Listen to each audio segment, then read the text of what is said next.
Pada hari ini, kami akan mempersembahkan hasil kerja kumpulan kami berkenaan subjek Pengantar Bahasa Melayu GPMK 1012. Saya Nur Faika Aiman binti Ahmad Faisal. Saya pula Nur Amalia binti Muhammad Said. Terakhir, saya Anis Akilah binti Muhammad Izhar.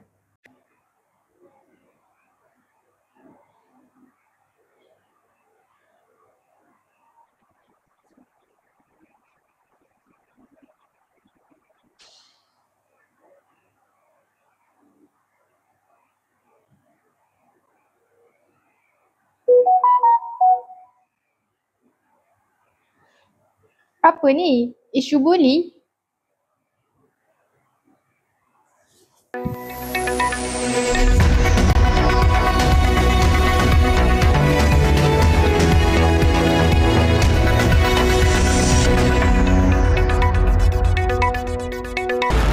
Berita terkini. Kes buli di Malaysia semakin membimbangkan dengan peningkatan yang mendadak saban tahun. Tanpa kita sedari, gejala buli boleh beredar di dalam kalangan kita. Dan mungkin orang di sekeliling kita atau orang terdekat kita mungkin menjadi mangsa buli atau lebih teruk, mereka menjadi pembuli tersebut.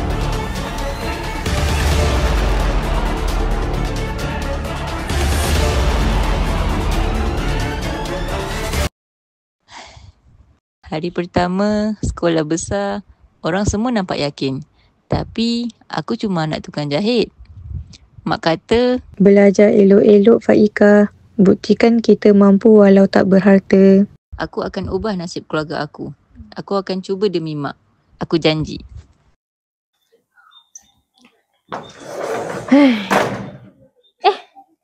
Siapa ni? Kau budak baru ke? Nama saya Faika. Anak Datuk mana? Tak, saya pelajar tajaan, beasiswa. Budak tajaan. Patutlah tengok Black pun. Klasik. Macam mak aku punya. Okey lah. Okay.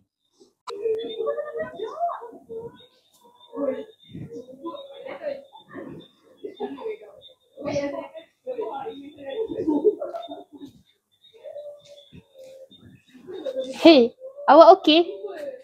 Jangan peduli Akilah tu. Dia memang suka ukur orang dari segi duit, bukan akal. Oh, tak mengapa. Saya dah biasa. Tapi tadi semua orang pandang saya pelik. Alah, tu sebab awak lain daripada yang lain. Saya Amar, kawan baru awak. Boleh? Boleh? Hai Amar.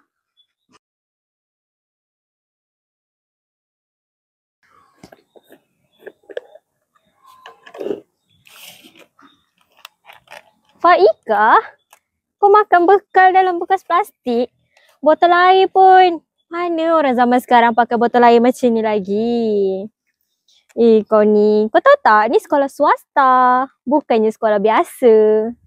Tapi ni mak saya yang buatkan. Dia yang masakkan sendiri dari pagi tadi. Alah, comelnya.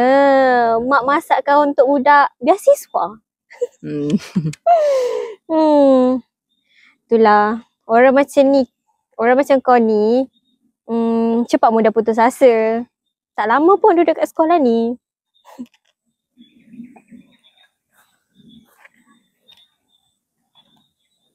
Dah lah, tak payah dah cakap orang macam tu. Kalau betul-betul pandai, guna masa tu untuk belajar. Bukannya merendah-rendahkan orang lain macam ni. Mereka nampak aku senyum. Tapi mereka tak tahu. Setiap kata mereka macam batu jatuh atas hati aku. Aku cuma nak belajar. Bukan nak bersaing siapa paling kaya.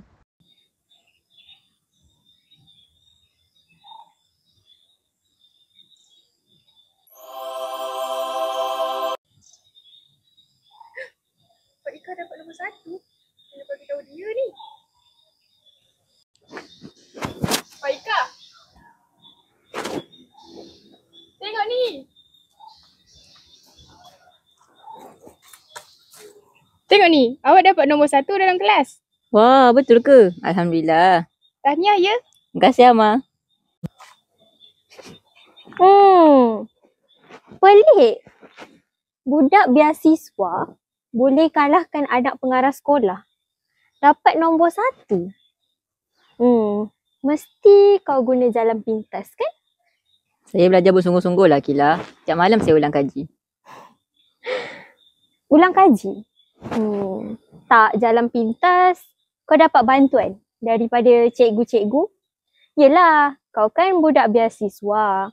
Budak yang menagih simpati, empati, rasa kesian orang sekeliling kau untuk kau dapat keputusan yang baik. Dah lah Akila, kenapa suka merendah-rendahkan orang macam tu?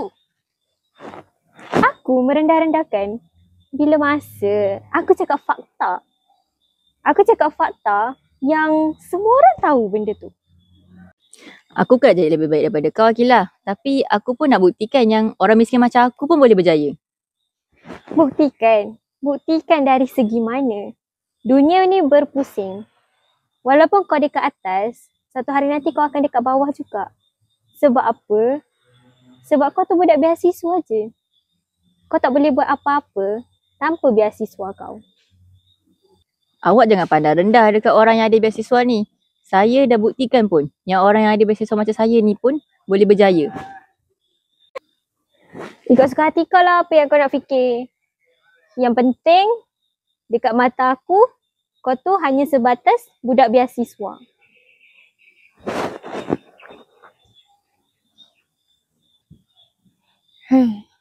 Jangan layan Akila tu Faika. Dia memang macam tu. Saya bangga kerana awak telah mempertahankan diri awak. Terima kasih Amma.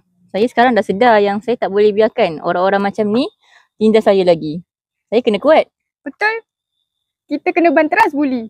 Betul? Kesimpulannya, buli ini merupakan satu jenayah. Buli ini juga merupakan sesuatu perkara yang tidak bermoral untuk dilakukan. Gejala buli haruslah dihentikan serta-merta daripada terus menjadi wabak yang membunuh generasi muda pada masa kini. Jadi, marilah kita bersama-sama membanteras buli. Katakan tidak kepada buli. Di dalam video kami telah menggunakan elemen-elemen yang telah ditetapkan di dalam tugasan GPMK 1012 ini, iaitu elemen penyampai, penerima, mesej, maklum balas. Maklum balas ialah reaksi, tanggapan atau pendapat yang diberikan oleh seseorang sebagai respon terhadap suatu perkara yang diterima. Kawalan sesuatu tugas atau aktiviti yang diperkenalkan ke dalam sistem untuk mempengaruhi atau bertindak, sama ada untuk mengekalkan keseimbangan atau memacu kepada sistem yang baharu. Komunikasi boleh menghasilkan dua jenis maklum balas, iaitu secara positif atau negatif. Gangguan. Gangguan ialah perkara-perkara yang boleh mengganggu keberkesanan komunikasi. Tiga jenis gangguan. Pertama, gangguan dalaman berlaku disebabkan oleh keadaan psikologi penerima yang tidak stabil dan terganggu. Kedua, gangguan luar boleh berlaku secara fizikal seperti bunyi bising. Ketiga, gangguan semantik ialah halangan yang wujud akibat faktor bahasa dan penggunaan perkataan. Saluran dipengaruhi oleh keadaan atau waktu komunikasi. Terdapat tiga jenis komunikasi, iaitu komunikasi bersemuka, komunikasi saluran media elektronik dan komunikasi saluran media jaringan internet. Saluran ini boleh berbentuk lisan, bukan lisan, tulisan atau lain-lain cara yang bersesuaian dengan bantuan pelbagai jenis aplikasi dan perisian terkini. Komunikasi interpersonal yang berkualiti dan efektif dan dapat menghasilkan makna atau manfaat serta mencapai tujuan bagi kedua-dua pihak perlu memiliki kemampuan. Dan akhir sekali, gangguan. Dengan penggunaan elemen penyampai, penerima, mesej dan maklum balas, kami dapat mewujudkan komunikasi yang jelas dan mudah difahami. Elemen-elemen ini juga membantu memastikan setiap maklumat disampaikan dengan tepat, diterima dengan betul serta mendapat maklum balas yang membina. bagi meningkatkan keberkesanan komunikasi antara kami.